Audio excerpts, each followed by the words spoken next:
Yo, what's going on? We back with another episode. Y'all tuned into the best. Y'all know what it is. It's the Big Skill Podcast. It's the notorious SKIP again. You know what I mean? I got on my black shades and my black shirt because it's a funeral for my Cowboys. He already salty, but before we get into that, let's talk about something serious. Let me send my condolences to Tyree Nichols and his family for that. Unless y'all been under a rock the past couple of days, y'all saw the video. Y'all know what happened with those 5 officers in Memphis. That 2 of them held that dude, and the other 3 pretty much beat and tased that dude to death. That was some heavy stuff, and don't nobody deserve that. Whether it's from white officers, whether it's from black officers, it's the reason why black people feel the way they feel about police departments, law enforcement altogether. And stuff that happened like that just don't help the cause. You know what I'm saying? So condolences to Tyree Nichols, his family. I think what bothers me the most about that is that it was black officers that did this time. We usually talk about what white officers do to black people, and then to see 5 black officers do this to a black man who was 3 homes from his house, and the reason they stopped him was questionable at best, and for them to do him the way they did him, it was just foul. So just wanted to start the show off by saying that. And I just want to say, for my commentary on the situation, hearts out goes out to the Nichols family. Nobody deserves that, but I just want to say, from my perspective and from my take as a 40-year-old man growing up, I watched my people get dog sicked on them and water hose sicked on them. Mm-hmm. As a young child, I saw Rodney King get beat. So I'm not saying that we should get used to it, but I'm just saying this is what police do. So us as black people need to not find ourselves in situations where we got to deal with litigations and law enforcement because they have the law in their hands. And as long as they have the law in their hands, they have the license to kill. So it's unfortunate that this happened. It's definitely even more unfortunate that it happened at the hands of black officers. But black people, let's not find ourselves in a position where we got to deal with law enforcement or legalities. I agree with that. I also know that there's times where, it don't call for the situation to happen the way it happens. It just happens. Yeah. Like the situation that happened this past week with Tyree Nichols, that situation didn't call for that. It just happened. Absolutely. Because you got cowards that join the PD, they get a gun in their hand, they get a badge on, and they think that they could do whatever they want to people, and that's not cool. So just wanted to start the show off on that note. Again, prayers, condolences to Tyree Nichols, his family, and we with you. Also, I also want to say it's been, 3 years. Kobe. Been 3 years. I still ain't got used to that. It still don't seem right. Still don't seem like that was supposed to happen. Like that was not supposed to happen, but it did. I just want to say, continue to rest well. Kobe Bryant, Gianna Bryant, those other 7 people that was on that helicopter. We keeping your memory alive. So condolences to the whole Bryant family. Yeah. So and everyone that was a fan of Mr. Bryant. Absolutely, absolutely. We all feel the same way about Kobe Bryant. Love him or hate him, you know what he was. So condolences continue to the Bryant family and all the other families of the people that was on that helicopter. So with all that being said, we're going to jump right into this. We're not going to save this for last. We're going to save this for right now. How about them Cowboys?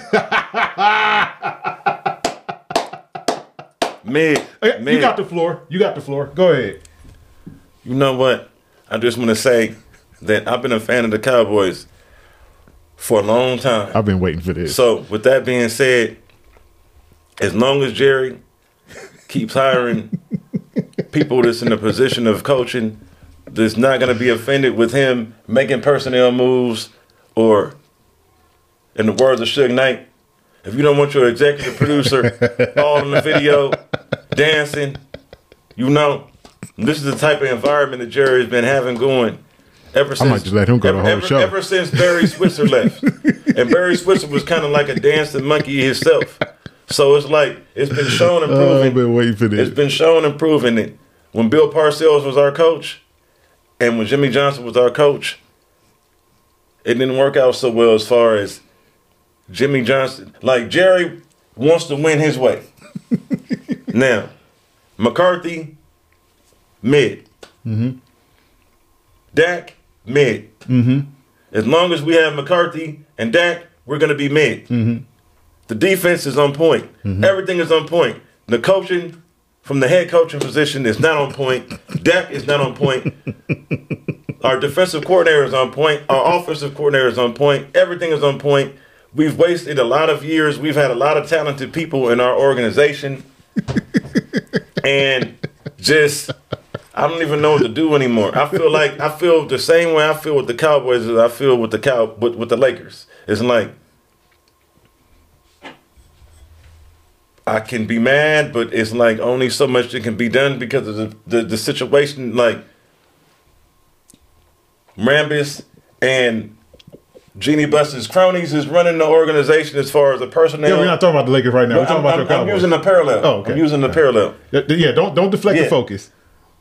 Dak Prescott did not show up. He missed passes. He threw 2 interceptions. I've been talking about it our whole time in the podcast realm.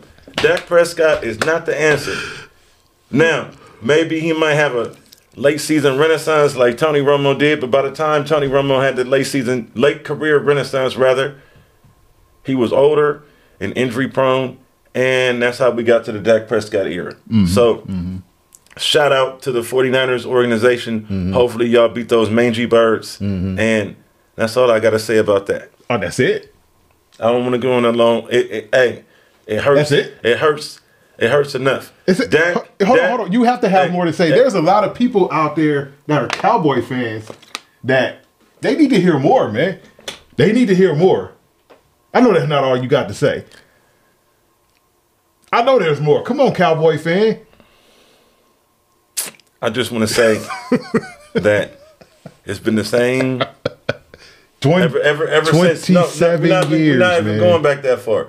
Ever since we switched quarterbacks from Drew Bledsoe to Tony Romo. Oh, okay. It's been this. Oh, okay. So wasn't that with Drew Bledsoe? I mean, we talking about an older. We talking about an older Drew Bledsoe. Oh, okay. You know, I don't even have no words to say.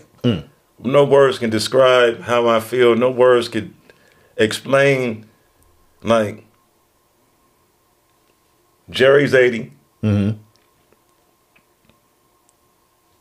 We done wasted Zeke's career. We done wasted Tyron Smith's career. We done wasted Zach Martin's career. We wasted Travis Frederick's career. Mm-hmm. We had Amari. Mm-hmm. He's gone. Like, we've had, like, the longer we keep sticking with these mediocre coaches and our mediocre quarterback. Okay. Like, our window is, like, right here right now. Like, so you think the window is almost closed? Very much so. Really? You don't think there's a lot of years left in Dak Prescott and Mike McCarthy to try to get this thing right? Oh, believe me, I got some stuff to say, too. I'm just kind of letting you get it off your chest. What I do want to say is,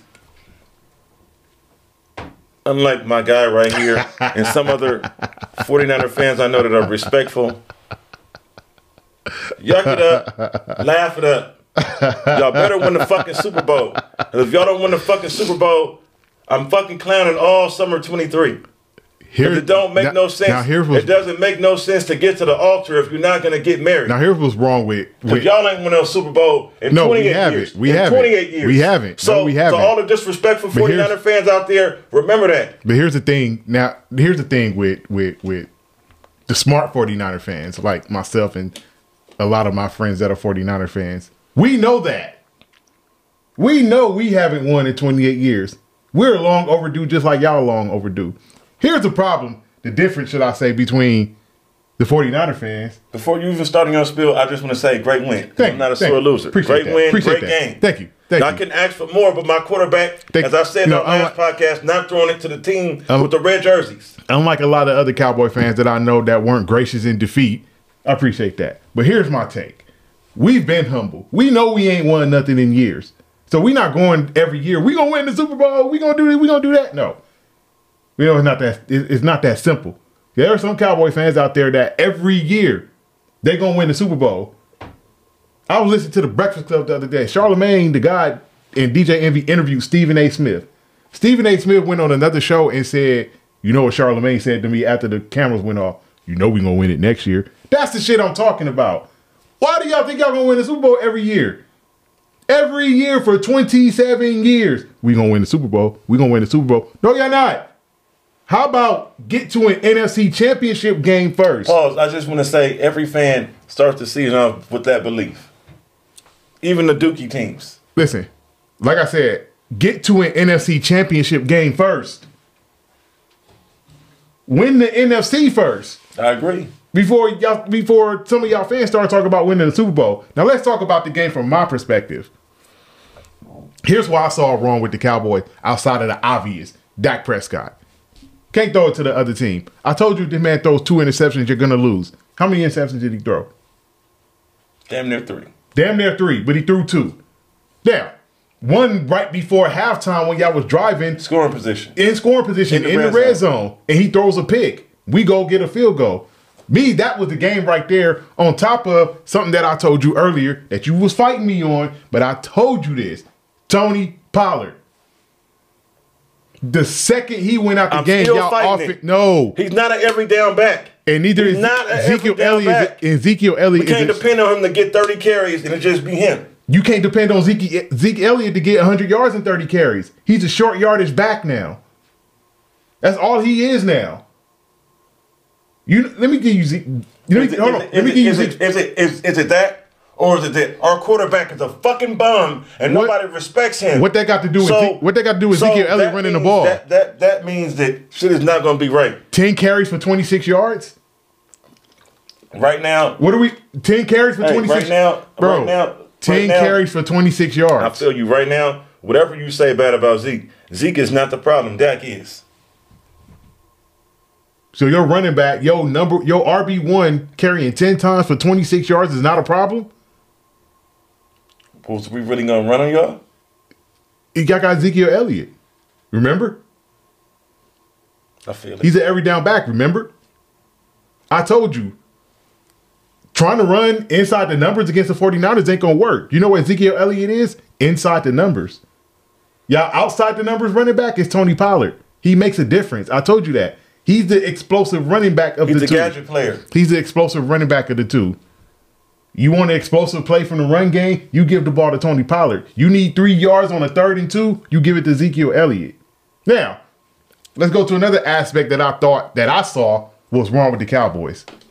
Y'all need a wide receiver not named CeeDee Lamb. We do, but we need a quarterback that can get it there.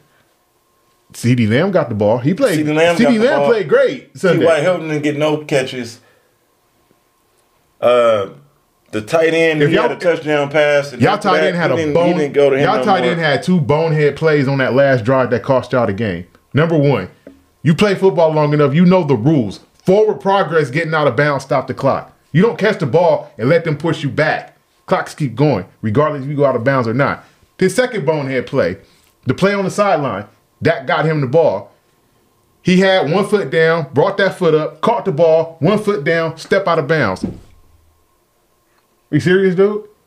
Are you serious? Incomplete pass, you lose 18 yards to set up that dumb play they ran on the final play of the game. What the fuck was that? That was some flag football shit. We're going to have Ezekiel Elliott hike the ball so our D lineman can run his little ass over, and then he's going to throw it through whoever he threw it to so Jimmy Ward could come and crack his ass into the game. What the hell was that? That was Mike McCarthy and Kellen Moore? That was their idea of what we going to do on the last play of the game? To try to get down and get a touchdown and possibly go for 2 to win this game or kick the extra. Go for 2 to win this game because y'all kicker missed another point after. And that, you probably going to say it got blocked. You watched the kick, it was headed wide left before it got blocked. So it would have been a miss anyway. He broke even for this game. Now, here's where I'm going to get on. I feel like I'm doing this every single week with, and I'm not trying to make this man the target, Mr. LaShawn McCoy, but here's what I'm disappointed in. Oh, and Keyshawn Johnson too, because he had a lot to say about this too. Oh, I thought the Cowboys, because of what they did to Tampa Bay, and let me stop right there. what they did to Tampa Bay, one of the worst defenses in football. Let me continue. Oh, I thought because what the Cowboys did to Tampa Bay, they were going to be able to do to the 49ers. Let me stop again. Number 1 defense, yards allowed per game. Number 1 defense, points allowed per game. Number 1 defense, third down percentage. Number 1 defense, takeaways. Number 1 defense, interception. You really thought, Keyshawn Johnson, that the Cowboys were going to put 30 points against that defense? Hey, people think the Philly is going to do good against exactly. You. Oh, we're going to get to that. We're going to get to that later. We're going to get to that later. But it's like a lot of people are being real disrespectful to the number 1 defense in football, thinking that any team could just come in and put up points. Just like they thought Miami was going to come in and put up points. Just like they thought Tom Brady was going to come in and put up points. Just like they thought Justin Herbert was just going to come in and put up points. Dante Whitmer said y'all was going to beat us by 3 touchdowns. Yeah, I knew that was stupid. I kept telling people it's going to be a close game because Dallas, I think their defense is ranked, what, 3rd or 4th? So, no, we wasn't just going to come out and put up points against that defense. It was going to be exactly the type of game it was. Low scoring, grind it out, probably come down to the last possession, and that's exactly what happened. Low scoring, 19-12, grind it out. I don't think any team had over 300 yards of total offense.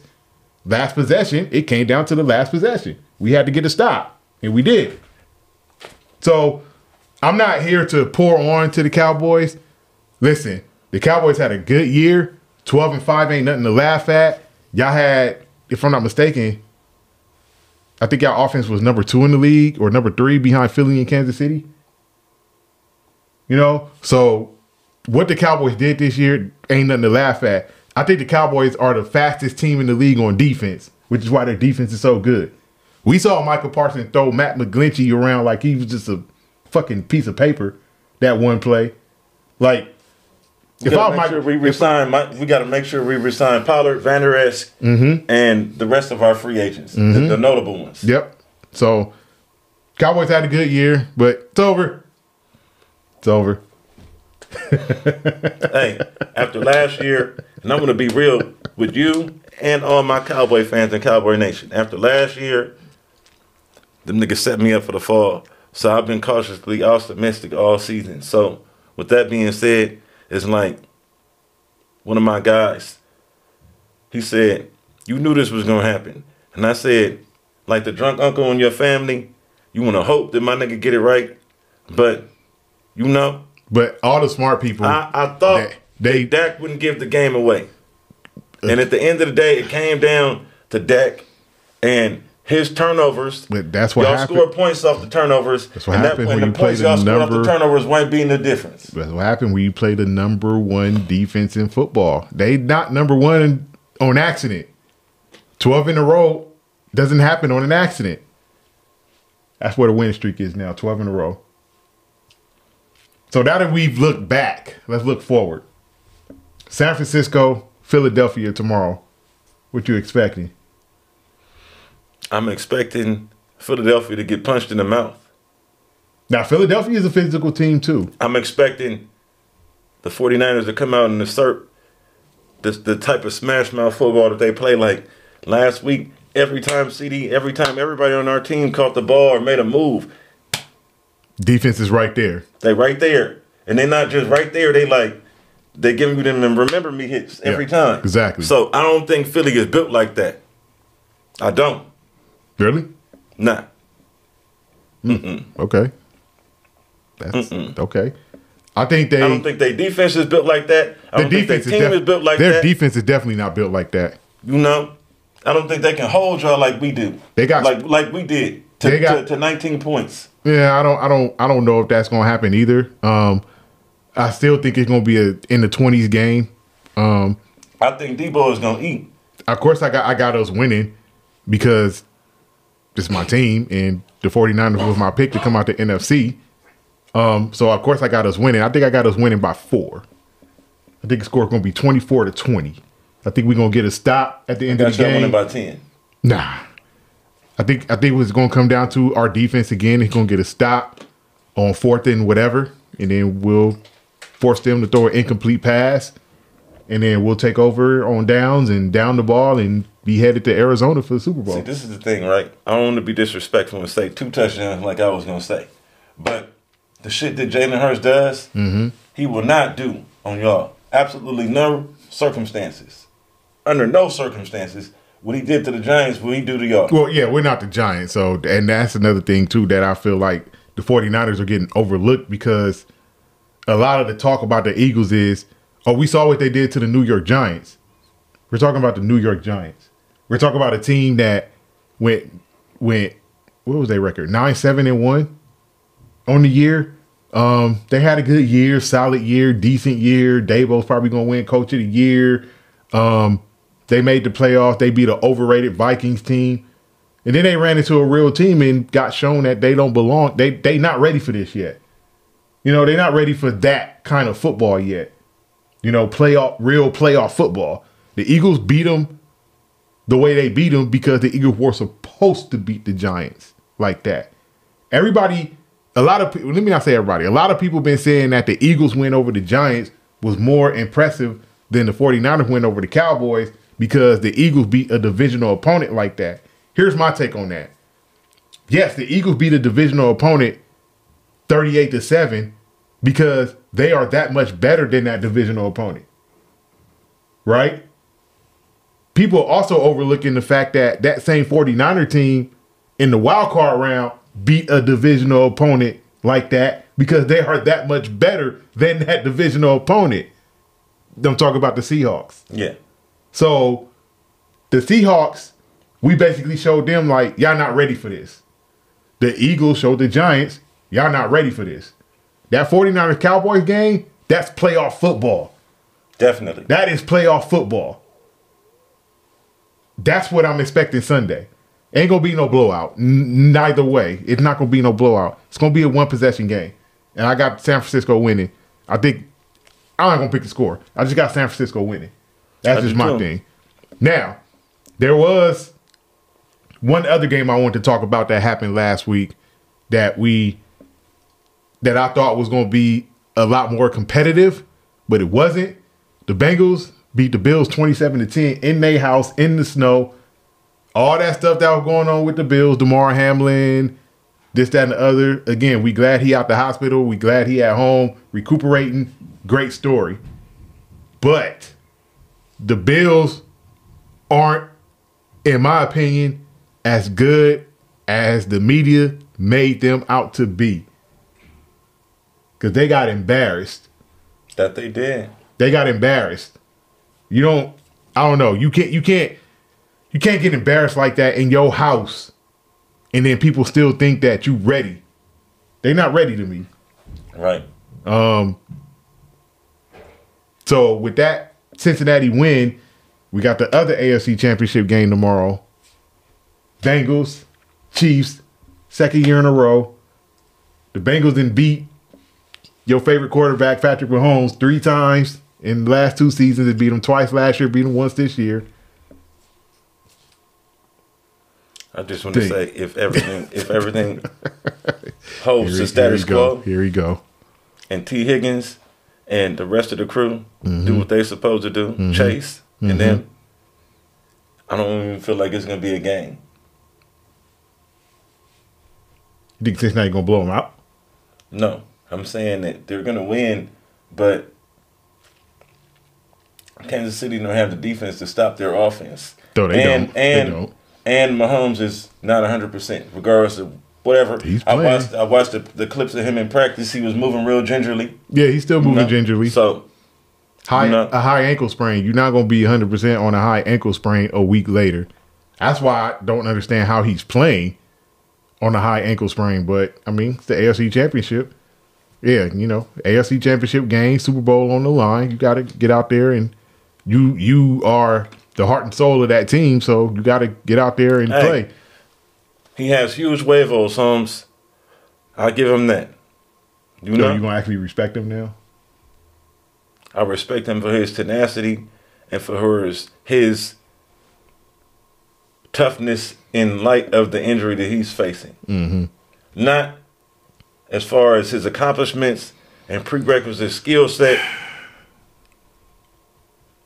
You know, my nigga G Greasy over here would call me Betamax. I'm used to football being played a certain way, in one way. I'm used to basketball being played a certain way, in one way. The way that Mahomes plays, I'm not a fan of. And the fact that, regardless, even if I just sat here and I said, you know what, he's good. You and no other person I've had this discussion with about Mahomes is gonna honestly admit, that goes for you, Sam Ichima, and everybody else, that Andy Reid is a fucking Hall of Fame coach. Nobody's arguing that. Every quarterback that he's ever had under him has had the best stats of their career. And none of them have a ring. So fucking what? They had the best stats of their career, which means that he's the reason why that they're relevant. Well, Pat Mahomes is the reason Patrick Mahomes is the reason Andy Reid has a ring. Because none of the other quarterbacks got him to the Super Bowl and won. None of them. He had an awful Super Bowl. He had an awful Super Bowl. Y'all should have won. How come number 26, how the running come Donovan McNabb didn't get him a ring? How come Donovan McNabb didn't get him a ring? Because he was thrown up. And the Patriots. So what? Donovan McNabb should have got him a ring if that's the case. But to my point, I just want all of the people that's we expect the Nick Wrights and the people that's fans of the Chiefs of the world to support Mahomes and support the Chiefs. Anybody that watches hook or by crook. Anybody that real watches football fan watchers, they don't want to give the coaching staff credit. They don't want to give Kelsey credit. They don't want to give the people that's surrounding this nigga credit. You need people around you to win. We've had this argument numerous times. You need people around you to win. No one wins by themselves. Not in a team sport. You win by yourself in golf. You win by yourself in tennis. You win by yourself in auto racing, horse racing. You don't win by yourself in team sports. Okay. Different game. I'll just give you an example. They say Michael Jeffrey is the greatest, right? Yep. A lot of people, right? A lot of people. But he had Rodman, a Hall of Famer. He had Scotty, a Hall of Famer.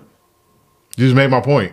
He had Tony Kukoc, an international sensation. You just made my point. Nobody wins by themselves in team sports. You made my point too. No. Those guys helped him win. Yeah, but just like Andy Reid, but what would those enemy, and Hill and Hunt and Kelsey is the reason why there is an Andy. Every day I watch fucking Cowherd, and he said that in college that motherfucking Mahomes was wild and a fucking bum, like I say he is. He wasn't. Right? He wasn't. And then guess what? He was not a bum. And Andy Reid coached him up, cleaned him up. You know what that's called? Just like A-Rod when he got to the Packers. You know what that's called? They cleaned him up. You know what that's called? What is that called? That's called maturing as an athlete. Phil Jackson did the same thing to Michael Jordan. He did the same thing to Shaq. He did the same thing to Kobe Bryant. You needed somebody to help you mature as a basketball player, as a football player. That's what Andy Reid did for Patrick Mahomes. So was Paul West and Pat Riley the reason why Magic Johnson was Magic or was Magic? Mahomes was not Mahomes before he got with Magic needed to learn how to play in the NBA. That's where your coaches come in. It's very preposterous to me. Like, why you think as much credit as y'all give Mahomes, let's open up the why don't y'all praise Andy Reid the same? We gonna veer off for a second. Let's open up the floor because I want you to get into this one. I'm about to talk about your favorite player. Yeah. Why do you think Allen Iverson loves Larry Brown so much? Because he showed him how to condition, like gave him structure. Exactly. Yes, he gave him structure. Now when it comes to Allen Iverson's game, Allen Iverson was Allen Iverson before Larry Brown became the coach of the Sixers. Right, he was. He was already that nigga. Right. But #1 draft pick. But for him to mature into the Allen Iverson he matured into, he needed somebody to help him. That's where Larry Brown comes into play. You need coaching to help you mature as an athlete. Your talent ain't because of the coach. Your maturity as an athlete is because of the coach.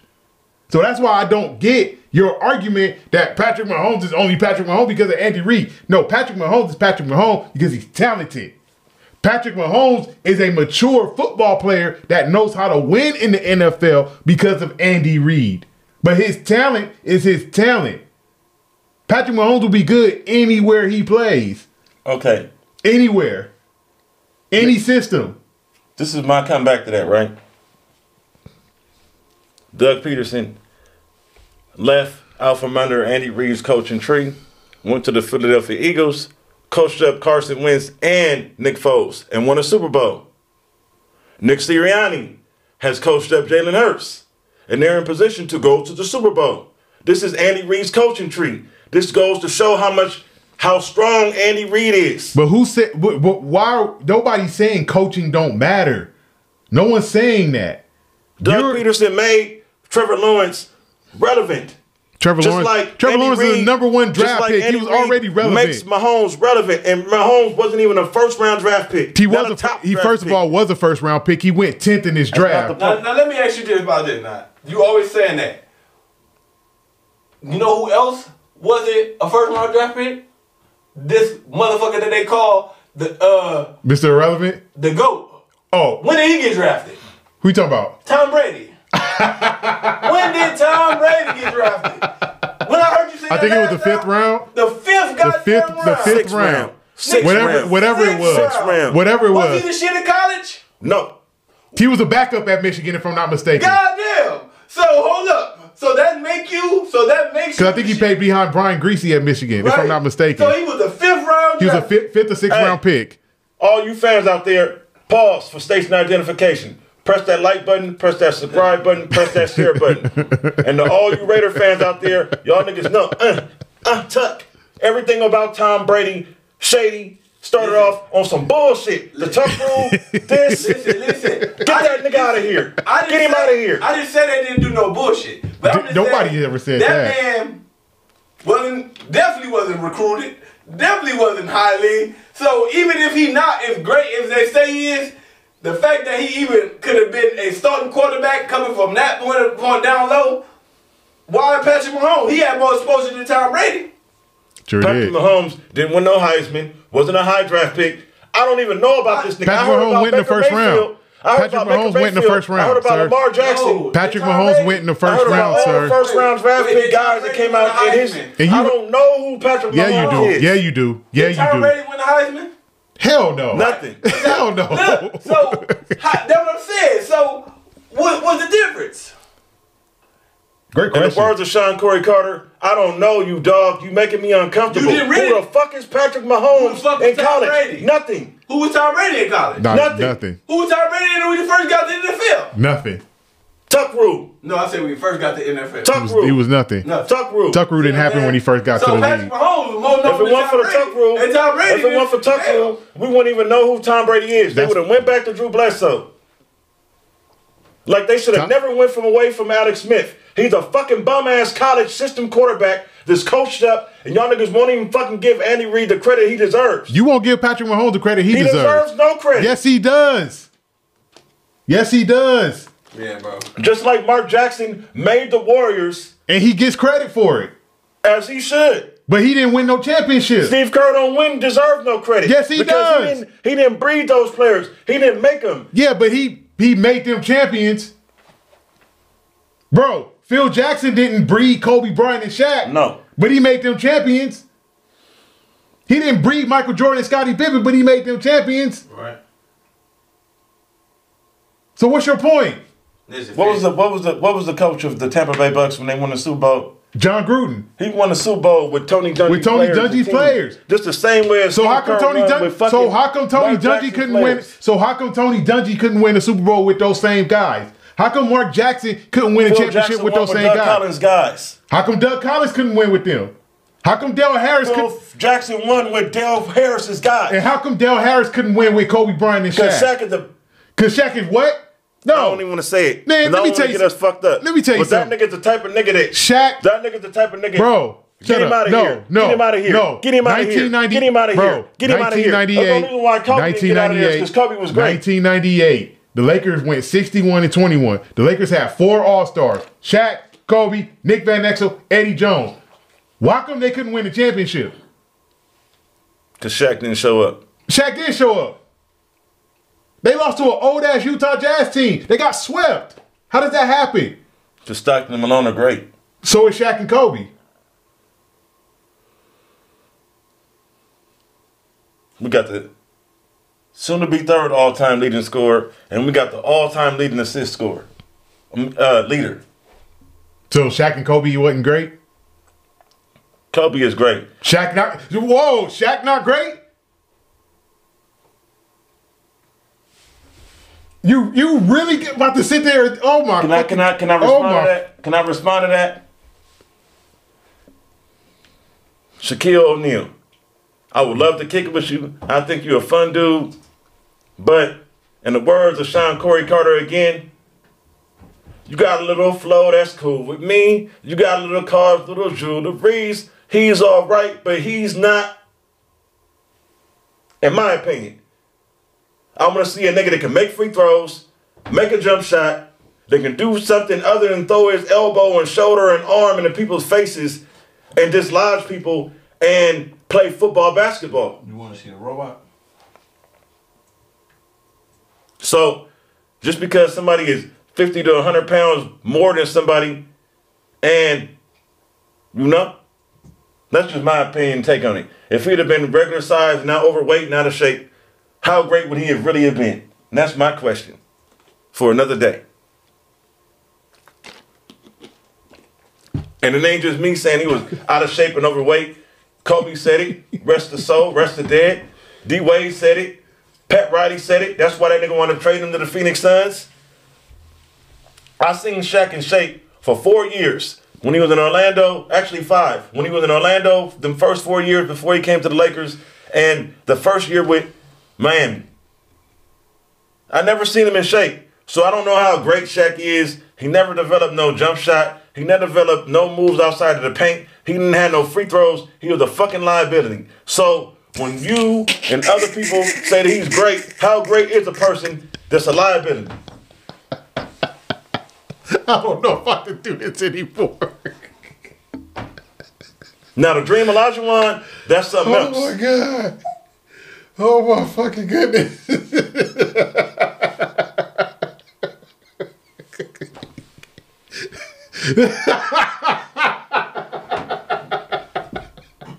Come on, this wouldn't be my nigga Betamax Skip. You know what I'm saying? If he didn't say something that was just like for real. Like, man, Shaq, oh my God. Every guy about thoughts. I ain't say he the greatest of all Let me time. get Come on, fam. So, because somebody is overweight and out of shape Oh my goodness. and playing football, basketball, and they have no footwork, have no footwork, hold on. they elbowing niggas, they can't make a free throw, they can't make a jump shot, they can't make a shot out the lane, but they're great.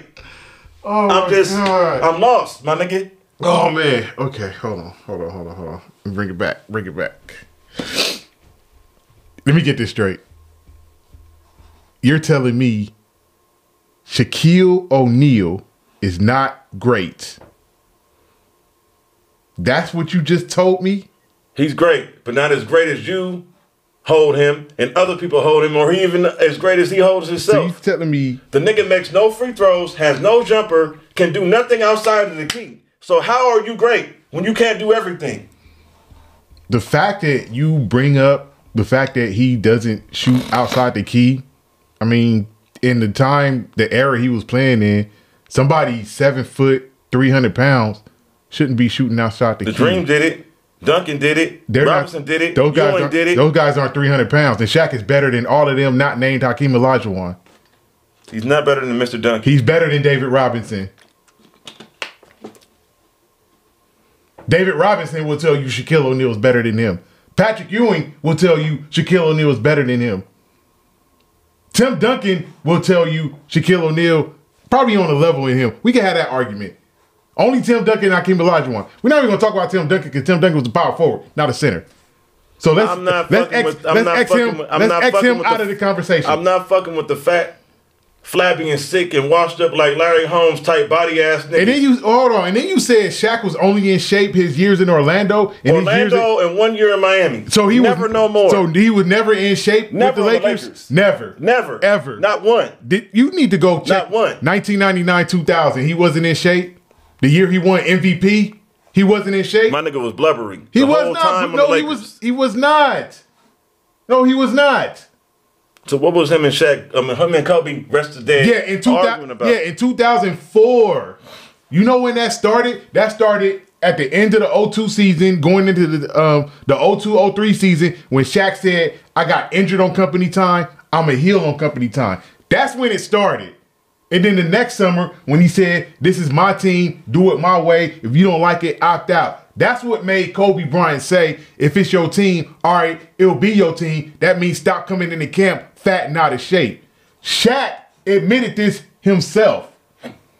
During summer break, I'm partying. I'm in the clubs. I'm hanging. I'll get in shape when the season starts.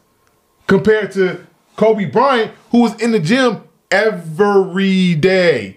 Kobe Bryant did not miss one day in the gym.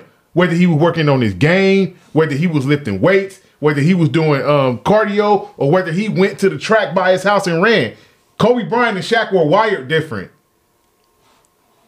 So I get that argument. But for you to say Shaq is not great because he couldn't shoot a free throw, or Shaq is not great because he didn't play outside the paint. Shaq was 7 foot, 300 pounds, and super athletic. How are you out of shape? How are you out of shape? How are you out of shape if you super athletic at 7 foot, 300 pounds? I mean super athletic. Not just I could dunk because I'm 7 feet. No, I could jump out the building athletic. Shaq. Are you crazy? If somebody that's the size of a 12th grader is playing football with other 9th graders, yes, he's going to be successful. It's not Shaq's fault that he was that big, but you said that. That'll make him talented because he's bigger than everybody else. What do you mean he's not talented? I'm not saying he's not talented. I'm saying that doesn't make him talented because he's bigger than everybody else. Shaq was very talented. The thing with Shaq was Shaq didn't have the skill that other guys had. That's been said. Nobody argues that Shaq didn't have the skill that other guys had. But to say he's not great, take out all the people that scored 30,000 points. Take them all off. Let's just go from 0 to 29,999 points. You know who ranks first on that list? Shaq. I think he's a good guy. I would love to hang with him, love to party with him. We're not talking him. We're not talking about. Everybody agrees with you about Shaq off the court. I think everybody in the room would love to hang with Shaq. Outside of him running around the locker room naked. Outside of that, yeah, we don't want to deal with that. But everybody would want to hang with Shaq outside of work. Outside of basketball. We get it. But Shaq is a Hall of Famer for a reason. Shaq is an all-time great for a reason. In my opinion, there are maybe 3 centers all time. Three.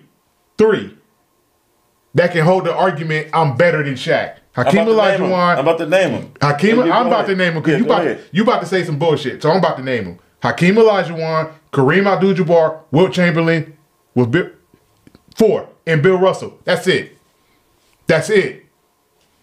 Nobody else better even think about saying they better than Shaquille O'Neal all time. No one else. Not now, not then, not in the 70s, not in the 60s, not George Michael, nobody. Outside of those 4 people I just named. Are you basing it off of talent or are you basing it off of accomplishment? Everything. Accomplishments, talent, everything. Only 4 centers can have the argument and say, I'm better than Shaquille O'Neal. That's it. Nobody else. We're going to go off of accomplishments. Let's see. We're making a comparison off of accomplishments, right? Okay.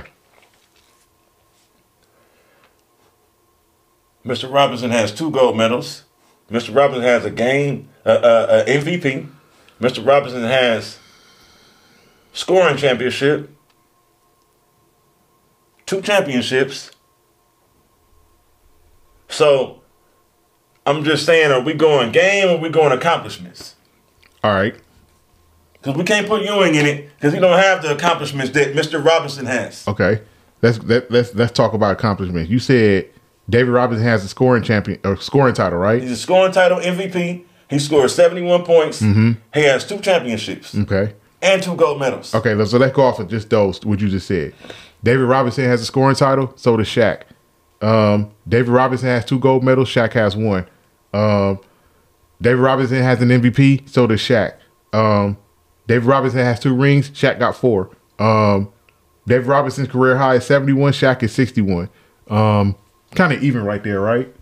Kind of even. Yeah. Here's where I would say that. So that's why I'm like, why you didn't mention Mr. Robinson. Here's where the tiebreaker comes in. Because he benched him in the individual. One guy has 3 finals MVPs. The other one doesn't have any finals MVPs. I got that. Argument dead. How much weight does the One guy was the number one. Iggy got one. One guy was the number one. One guy was the best player on 3 championships. He was. The other guy was the second best player on 2 championships. The other guy, when he was the best player on the team, never got to the finals. The other guy, when he was the best player on the team, got to 4 NBA finals. And the only reason they lost that one is because of Hakeem Olajuwon, Clyde Drexler, and the Rockets. Are you omitting the fact that Mr. Robinson had major back surgery, which is the reason why the Spurs was even in contention to get Mr. Duncan? You talk about 1 year. What about the years before when he was scoring title champion and MVP? And Hakeem Olajuwon busted his ass. He did. I'm not. The round before he busted Shaq's ass in the finals. We're not even gonna go there with the Dream. I think Dream and Cap is the top 2. My point is 3 finals MVPs, 0 finals MVPs. Argument done. But you putting so much credence on finals MVPs. I just told you Iggy got 1. Okay, Iggy. Kawhi got 1 when he wasn't the best player on the team at the time. And then Kawhi, why are you and then Kawhi validated that by getting 1 where he was the best player on the team. He did. So the Iggy Finals MVP, I don't want to get into that because I'm gonna piss some people off that hate Steph Curry. So I don't even want to get into that. But my point is, we're talking David Robinson and Shaquille O'Neal. You can ask anybody in basketball. I didn't say Robinson was better. I said we're going off of accomplishments. Accomplishments is not close. One got more All-Star appearances. One got more All-Star game MVPs. One got more points. The only argument you can give to David Robinson over Shaq is that he was a better defender. That's the only argument you can give to David Robinson over shooter too. He was more skilled than Shaq. There's a lot of centers more skilled than Shaq. A lot. But just because you skilled don't make you better than somebody. Because you got to put that skill together. What I saw when I was growing up is that every time I saw Orlando play San Antonio, or when I saw the Lakers play San Antonio, I saw Shaq destroy David Robinson. Every time. You know what I saw? Every time. I saw everywhere Shaq went, he had great backup singers, even if he was the lead singer. Guess what? Who? Let's start off. He had Anthony Penny Hardaway to start with. Then he had Nicky Van Exel and Eddie Jones. Then he had Kobe Bean Bryant. Then he had Dwayne Wade. So he had great wing players around him to make up for the fact of where he was lacking at. Name one guy in the NBA, one superstar in the NBA that won a title by themselves with no help. I'll wait. Dirk. Dirk didn't have Jason Kidd? A Hall of Famer? Washed up. A Hall of Famer? Don't disrespect Jason Kidd like he's not a Hall of Famer. But he was at the end of his career like GP was when Shaq and them won the championship in 06. So Dirk wins that championship without those Dallas Mavericks, without J. Kidd and Sean Marion and Tyson Chandler and Jason Terry. Shout out to Deshaun. That's what I thought. Shout out to That's what I thought. Stevenson. So again, Dirk did his thing though. Dirk did do his thing. I'm not saying he not. Star on the team. He was the only all-star, only superstar on the team, but he had help. Now, granted, he had a hell of a playoff run. Dirk had one of the best playoff runs I ever seen in 2011. You went through, I forget who they went through in the first round. But then OKC. No, not in 2011. I forget who they went through in the first round. Then in the second round, you beat the champs, which was the Lakers. I didn't expect that. Then in the finals, you beat that young Oklahoma City team, KD, Russ, Harden, Ibaka. And then you went to the finals and beat Miami. LeBron, Dwayne Wade, Chris Bosh. So that alone makes that the greatest finals run I ever saw, or at least top 5. At least top 5 greatest finals runs I ever saw by a superstar, not named Michael Jordan. But he still had help. It wasn't a one-man show.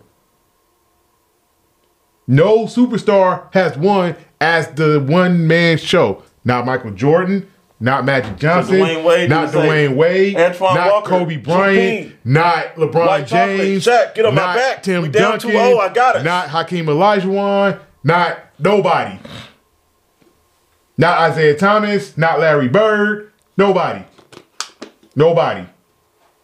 The only team that won that didn't have a bona fide superstar was those Pistons, who I fucking hate.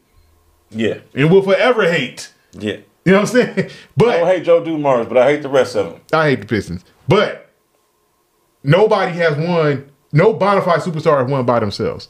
You need help around you to win. Getting back to Patrick Allen Iverson got to the Mahomes. finals by himself. And you keep want to bring up these other niggas. They won their little individual awards, but really in the grand scheme of things, everybody look at it like, how the fuck did motherfucking Philadelphia beat the Lakers that one game? Because Allen Iverson, is that fucking great. To the finals because of Allen Iverson. So Dikembe Mutombo had nothing to do with that? I think Philly had, if I'm not mistaken, I think Philly had probably the best defense in the league that year. Okay, that same year. And Dikembe Mutombo won Defensive Player of the Year. Ratliff for the Mutombo. Yeah, Theo Ratliff was defensively good. Theo Ratliff was leading the league in blocks at the time. They traded him, but you traded listen, you would trade Theo Ratliff for Dikembe Mutombo. Like, are you serious? I would. All right then. Because Dikembe Mutombo is like, hey, Theo Ratliff, you good. You all right. 3 cuts in your eyebrows trying to wild out. But you ain't Dikembe Mutombo. You nice. You good. You was an all-star. But you ain't Dikembe Mutombo. You see what I'm saying? So I would trade prime Theo Ratliff for prime Dikembe Mutombo. Because prime Dikembe Mutombo helped us beat Milwaukee and get to the finals. Along with the stuff Allen Iverson was doing. Yeah. My point is, nobody wins by themselves. When Philly got to the finals, the reason why they didn't win more than one game is because one team had one superstar, the other team had 2. And that one team that had 2 superstars had the most dominant ever in his prime.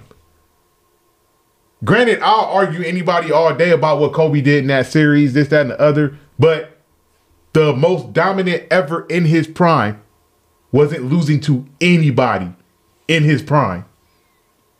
Again, back to that argument. You say Shaq ain't as great as people make him out to be. He was the most dominant ever in his prime. He was not losing to anybody in his prime. Man, if you got a baby Huey ass nigga out there that's bigger than everybody else, that don't make him good. Okay. That just make him big. Okay. All right. Why are you so disrespectful when it comes to all-time greats, man? I appreciate niggas giving people credit to people that don't deserve credit. So Shaq is great in his own right. What do you mean Shaq don't deserve credit? Like LeBron is great in his own right, but not how the media and how people put dubs on him. Who's putting? At one point, bro, I used to be a hater of Mr. Bryant, but after the 2006 season, it started with early in the 2006 season. Man, before he even scored 63 3/4. He know I used to be the biggest Kobe Bean Bryant hater it is. After the 2005-2006 season, I am not worthy. Shaq never done that. Mahomes has never done that. They never gave me a moment where I could be like, you are so great, I can't even say nothing bad about you. Really? Mahomes throwing behind the back and no-look passes, that ain't fucking football. And Shaq elbowing niggas in the face and shoulder blocking niggas in the chest and in the face and jaw, that ain't basketball. But that's not all Shaq did. What else did he do? Shaq beat besides brick free throws and just be bigger than everybody else. He almost scored 30,000 points. Okay, on twos in the paint. And? Within 10 feet. And? You want your 7-footer shooting threes? This is where you're cut. This is where you're. This is what's the difference between Shaq and Capella? I'm about to catch you. What's the difference between Shaq and Capella? Are you are so that's so disrespectful. What's the difference between Shaq and Capella? That is so disrespectful. And Dwight Howard and Tyson Chandler and the rest of these niggas that all they can do is score a bucket right by the basket. Really? So if all those guys was Shaq, how come all those guys are not as great as Shaq? They don't weigh 300 plus pounds? Oh my God. Man. I've heard you say some disrespectful stuff before, But I think this one take the cake. Like Shaq actually had a handle for a big man. Shaq actually You had thought that was handles? for a big man. I'm not saying he had Allen Iverson or Kyrie Irving handles. I'm not saying That that. nigga looked retarded out there trying to dribble. All he could do was dunk. So Shaq didn't have a jump hook in the lane. Shaq didn't have a spin move, shoot over his shoulder move. The greatest coach in the history of college basketball. No, Mr. Wooden said all he was a dunker. And that was a professional. So he's saying the same thing I said. Because John Wooden came in an era where nobody was dunking. What is a dunk? It's 2 points. And if you could dunk the ball. What's wrong with that? Are we hating on dunks? I'm not hating. But like I said, I'm saying if all you said all dunk, Shaq you're did just was a dunker. You said all Shaq did was dunk. Like he did. never had a jump hook. Like he never used to Within 5 feet? Man, Shaq used to spin baseline and shoot jumpers. Not no real jump hook. Outside- Within, like I've seen Olajuwon, I've seen Kareem, I've seen Bill Walton, I've seen others hit a hook from 10 feet, 12 feet. I've seen Shaq Not do that. like- I've not seen like Shaq do right that by the too. basket. I've seen Shaq Where I do it can too. go, ugh. Shaq has done it too. I've seen Shaq do it too. I feel it. Anyway, let's transition to some NBA news, man. Right now, our Lakers is not looking the way that they should. We got Davis back. We made a trade for Hachimura. That's his name? Rui Hachimura. Yeah, we made a trade for Hachimura. And, you know, the trade deadline is still imminent. So we still got some more chance to make some more I'm moves. still shaking my head because I can't believe this dude said about Shaq, but we're going to let it go. Go ahead.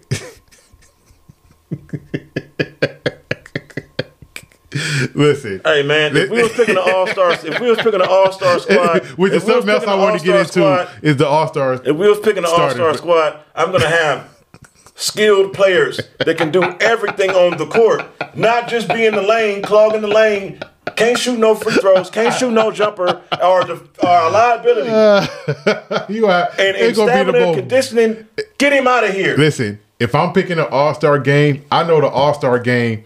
We're going to talk about the Lakers in a minute. This is a good segue because I want to talk about the all-star game that's coming up. If I'm picking all-star starters, I'm picking guys who bring excitement to the game because the all-star game is for the fans. This is not an exhibition on people trying to make a team. So I don't want. Game is an so I don't want people. They have a skills challenge there. You know what the skills challenge is? It's something that lasts max 15 minutes. That's not what people are going to the All-Star game to see. They're going to the All-Star game to be entertained. Remember that conversation we had? Entertained by their favorite players. When Shaq was making All-Star teams, Shaq was the best center in basketball. He was also the most entertaining center in basketball. All-Star game is about entertaining the fans. Yes, you are going to put Shaquille O'Neal in the All-Star game. I feel it, bro. Speaking of the All-Star game, the All-Star starters was announced for both conferences. The East had Kevin Durant, Jason Tatum, Giannis, that was one of your guys, Kyrie Irving, and Donovan Mitchell. Agree, disagree? I don't have no disagreement. I'm not really a fan of the style of play that Giannis plays, but I can't argue with him being a starter. Now, you know who wasn't voted a starter in the East is Joel Embiid. It's interesting. Very interesting. You think he should be a starter? Yeah. Over who? Of those 5 names that I just said. Akadupo.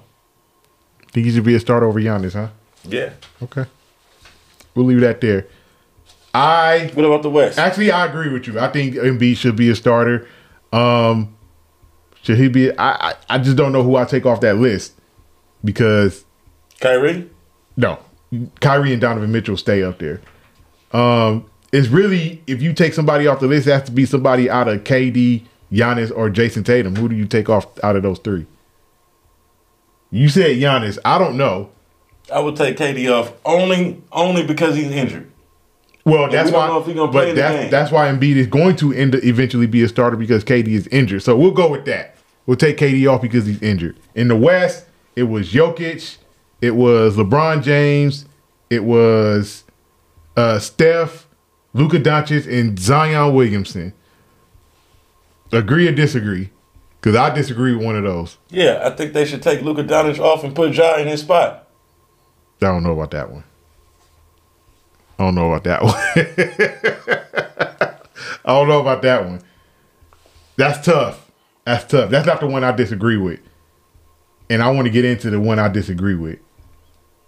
Zion Williamson over Anthony Davis. Here's the argument that I've heard. Oh, Zion Williamson is an all-star because he actually plays. They both unavailable. That part. So if you take off the fact that both guys have missed chunks of playing games, at this point, Zion has played in 29 games. Anthony Davis has played in 26. Not much of an argument there. You look at the stats, AD's numbers is better. Right. So why is AD not a starter over Zion Williamson? Injury history? They both got injury history. Can't use that argument. I couldn't answer that. AD is miles better defensively than Zion Williamson. In my opinion, he was having a better season than Zion Williamson till he got injured. But they made Zion Williamson start over AD. AD had more fan votes, way more fan votes. It's just, I guess, the players and the coaches, or whatever the other criteria is that go into naming the starter, they thought Zion Williamson deserved to be a starter. I personally don't. Not over Anthony Davis. I agree. The reserves are going to get announced. We'll talk about that next week. Getting back to your question about the Lakers, I like the Rui trade because we needed somebody. We needed a tall wing player who could score like Rui can and who could defend. He can defend a little bit. He looked good the other night against, who did we play the other night? San Antonio. He looked good. Came off the bench, did his thing. Him and AD looked good in the lineup together, which is the move they're going to go with, I guess, when AD get back to starting. I still think we need to make another move because I still think we have too many little guards on our team. Patrick Beverly's ass can go. He can go. Russell Westbrook is on the bench. That's where he belongs. Keep Dennis Schroeder in the starting lineup. But another argument I was having the other day was a deal that I came up with. You can tell me what you think about this. Patrick Beverly, Lonnie Walker, Damian Jones, and a first-round pick to Indiana for Buddy Hield and Miles Turner. Everybody wins. I mean, it's a good potential transaction, but I don't know if Indiana is going to be willing to do that. They probably won't because they want more picks. And there's somebody on their team they want to offload. I forget who it is, but some contract they want to get from up under that they probably going to send in any deal that they do. But in my opinion, that deal, everybody wins. Indiana gets younger. Lonnie Walker could start in place of Buddy Hield. They get Damian Jones, who's an athletic, big rim protector. They get Patrick Beverly, and that's all I'm going to say about him. And they get a first-round pick. The Lakers get shooting that they desperately need, and they get another rim protector so AD don't have to play center. Everybody wins. If they got to bring in the third team to make the deal happen so they can get more picks, bring in the third team. About Davis, right? In this small ball league, right? You can't even play five, nigga, in the small ball era. Like, that's weird as fuck. No, he should be able to play the center in this era. You know, it just his whole thing is when he got to go against guys like Embiid, Jokic, Yusef Nurkic in Portland, Brook Lopez in Milwaukee. These big, bulky centers that outweigh him. Yeah, Powell did it. AD doesn't want to do it. He don't want to go against those big, bulky centers that could put their weight on him and wear him down. He don't want to do that. I don't understand because he gets his against those guys. He gets his against Jokic. He gets his against Nurkic. He gets his against Embiid. He gets his against Brook Lopez. Steven Adams. He gets his against Steven Adams. He gets his against Rudy Gobert. Like, he gets his against those guys that are bigger than him because he's quicker than them. So that's why I don't understand why he doesn't want to play the center position. But, you know, to each his own. I just hope this man can stay healthy and the Lakers can make one more move and we can go on a run because the West is too wide open for them to just sit still. It's too wide open. The Lakers are in 13th place, and there are 2 losses from being in 4th place. That's how open the West is. I expect Sacramento and Memphis to fall back to earth, and Dallas too. Speaking of Memphis, hey, shout out to the Grizzlies. Y'all lost 5 in a row since y'all pulled that shit on Shannon Sharp. Fucking bums. Not even that. ever since Dylan Brooks and Ja said they not worried about nobody in the West. Oh, yeah, y'all been losing to everybody in the West, so y'all should start worrying about everybody in the West.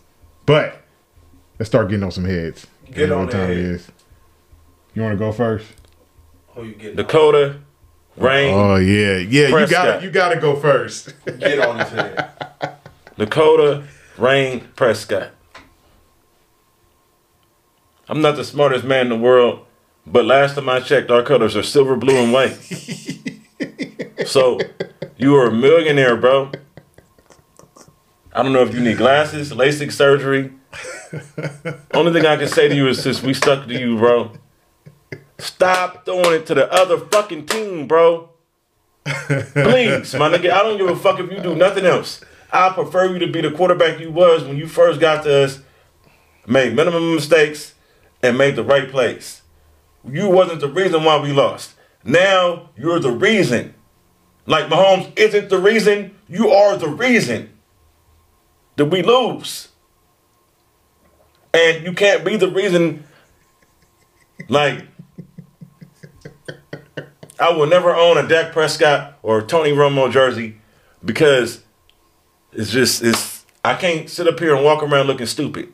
That's like me running around with a video vixen or a Playboy model and niggas looking like, bro, we just ran a train on your girl last night. How can I really call that my girl? How can I really call that my quarterback and he keeps throwing it to the other team? With that, I'm going to pass it to you. Oh, man, it's a beautiful thing hearing Cowboy fans go off on Dak Prescott because, you know, that's y'all quarterback. Facts. I'm going to stick to the theme of the Cowboys. Get on their head. And all the Cowboy fans out there Get on that their head. Had a lot to say. Get on their head. That thought that y'all was going to come in our house and blow us out. Get on their head. That thought Dak Prescott was going to throw like 4 touchdown passes. Get on their head. That overlooked that we had the #1 defense in football. Get on their head. That overlooked the 12-game win streak. Get on that their we had. head. Oh, I'm sorry, 11 before we beat y'all. Get on their head. Half of which was Jimmy Garoppolo. And before he continues on with his diatribe, the numbers for Brock Purdy and the 49ers offense are the same as they were with Jimmy Garoppolo. Wrong. So says Ancho. So says Ancho. Wrong. So don't blame me. Blame the source. Wrong. 100% wrong. Since Brock Purdy has become the 49ers quarterback, and here we go again with a Cowboy fan, don't know what he's talking about. I said Ancho. Since Brock Purdy has become the 49ers starting quarterback, #1 in yards per game, #1 in points per game. Don't tell that to me. Tell #1 in that third to down Ancho. conversion. He the one who says some inaccurate shit. #1 in offensive efficiency. See, I got numbers to back up what I'm saying. None of those was that when Jimmy Garoppolo was the quarterback. None of them. Not one. So let's kill this noise that the offense was the same when Jimmy Garoppolo was the quarterback compared to Brock Purdy.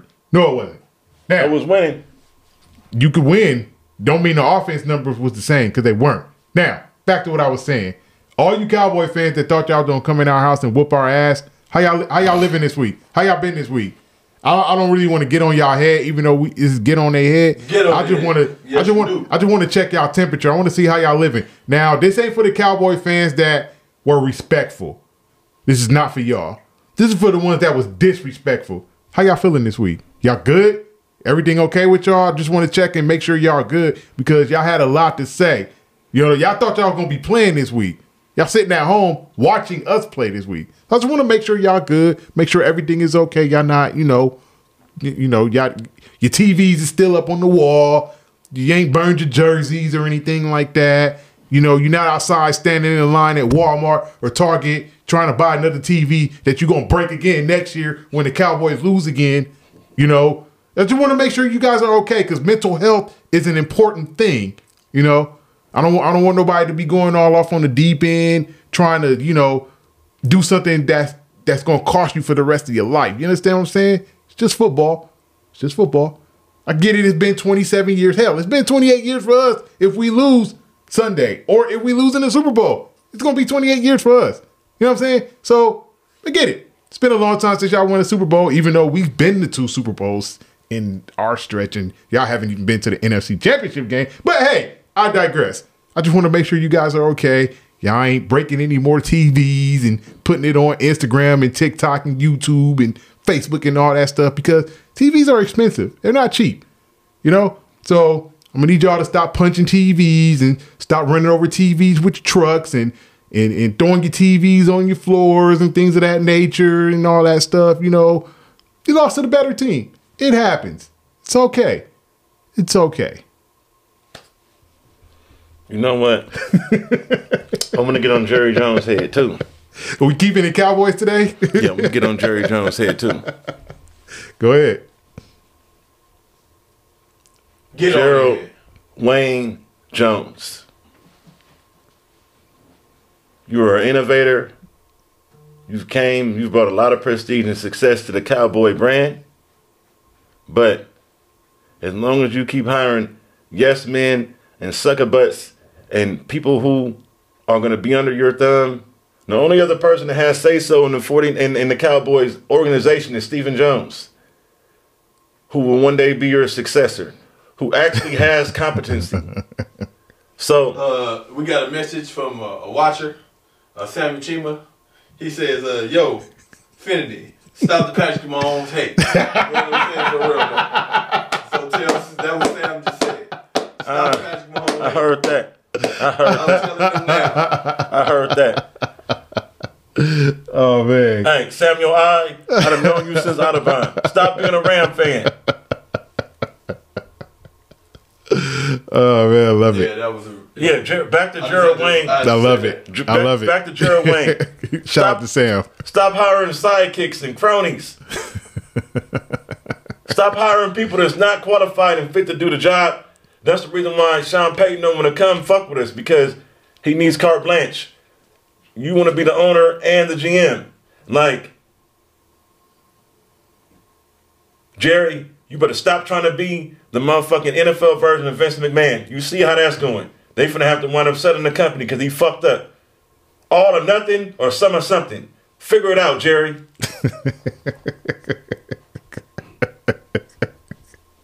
I dig it. I'm sure all Cowboy fans feel your sentiment. Check this out. Y'all enjoy the games this weekend. San Francisco at Philadelphia, the early game, the late game, Cincinnati. Let's give him some picks so we sign off. Let's give him some picks. I know who you got in the Eagle 49er game. Mm-hmm. But who you got? You got the new Joe Cole, or you got Mr. Overrated? So when I was first asked this question months ago, I said San Francisco and Cincinnati are going to the Super Bowl. 1982 again? I am sticking with my picks. San Francisco and Cincinnati in the Super Bowl. I ain't running. Hey, I'm right there. I'm not running. I'm right there. Fuck them dirty birds and fuck that bum, overrated ass quarterback. I gotta watch what I say, and I'm on the World Wide Web, and I don't want to say nothing disparaging or too over the top. But, you know, I don't want to be too controversial. I learned from my nigga Ye. But with that being said, I do not support bums. That's like me saying that somebody I grew up with is greater than me because they grew up and their parents had money. We're going to stop right there. We're going to stop right there. We're going to stop right there. Hey, that's my opinion. That's my opinion. Retire that narrative. That's my opinion. I'm entitled to it. Just because people don't agree. Look at Bruce Wayne. I know that's a fucking fictional character, but him and Tony Stark were able to be successful because they came from money. On that note, we're going to end it right there. Check out our other podcast coming soon. Y'all know what it is. Formula Music Podcast. Punch Out Kings Podcast. Punch Kings. The usual. And then after that, the Heads and Tails Podcast. The Heads and Tails Podcast, yeah. Press that like button. Press that like button. Press that share button. Press that subscribe button. Tell a friend. Bring a friend. Shout out to our people that's supporting us. Recess LR, the Registration Depot. It's a notorious SKIP, aka Joe Camel, Joe Cool, my nigga Method Man, Part 2. This motherfucker did call me. I've gotten that before, so hey, we read it meth. We read it meth. We could be that red meth. Yo, Big Skill Podcast, we out of here. Signing off, truly yours. Enjoy the games this weekend. When we come back, Super Bowl talk. We're gonna get into it. Let's go. Yeah.